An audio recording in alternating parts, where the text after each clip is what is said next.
do, stay in bed all day?" He stopped purring and opened both eyes. "Not a chance," I said. "I have to go out and make a living so I can support us in the style to which you've recently become accustomed." He settled deep into the covers. With my freed arm, I scratched his chin, earning more purrs.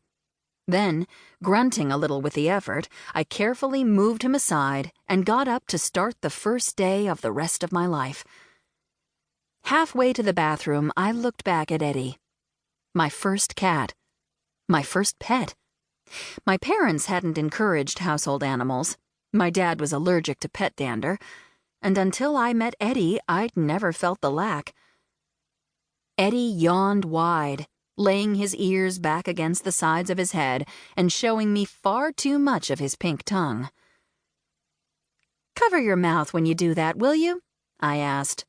"Mrr," he said sleepily. "That's what you always say," I said. "You'd better learn some etiquette by October. Aunt Frances is a sweetheart, but she doesn't tolerate bad manners." All winter I lived with my aunt in her old and large house, but come May she good-humoredly kicked me out to make room for guests who paid a lot more than I did. That was when I moved down the hill to the small houseboat I'd bought from an elderly couple when they'd moved to Florida. The month of April involved a lot of cleaning and prep before the guys at the marina moved the boat out of the warehouse and into the water, but I didn't mind the work. Friends shook their heads at my living arrangements. I heard a lot of, "Don't you want your own house?" And, "You should be building up more equity." And, "Your aunt is awesome, but isn't it a little like living with your parents?" My reply was a smile and a shrug. It worked for me and it worked for Aunt Frances, who didn't like to live alone. Maybe someday I'd want my own lawn to mow, my own furnace to repair, roof to fix, and plumbing to worry about. Maybe. For now, I was happy. And so was Eddie. 6 weeks ago, on my last pre-Eddie day, I'd been spending a gloomy Sunday on the houseboat, scrubbing and washing. Come mid-afternoon, a slice of blue sky had appeared through the partially open warehouse doorway. I'd wandered outside to see. Not only had the low gray clouds vanished, but the temperature had gone from stay home with a book to I need to get outside or I'll die. I looked at the cloudless blue, at my boat, at the sky. It'd be okay to take a short walk, I told myself. After the long winter we just had, it'd be criminal not to take advantage of this weather. A short walk, then I'd get the galley cleaned up, see that my neighbor Rafe hadn't passed out from paint fumes in the house he was rehabbing, meet my friend Kristen for dinner, and still have plenty of time to clean the bedroom before heading back up to Aunt Frances's place to sleep. It didn't turn out that way.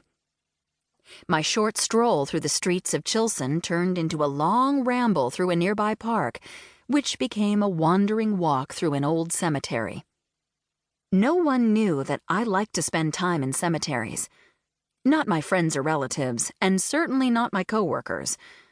The single time I'd suggested walking through a cemetery to someone, my very ex-fiancé, he'd made me feel like such a freak that I'd decided then and there to keep my cemetery inclinations to myself.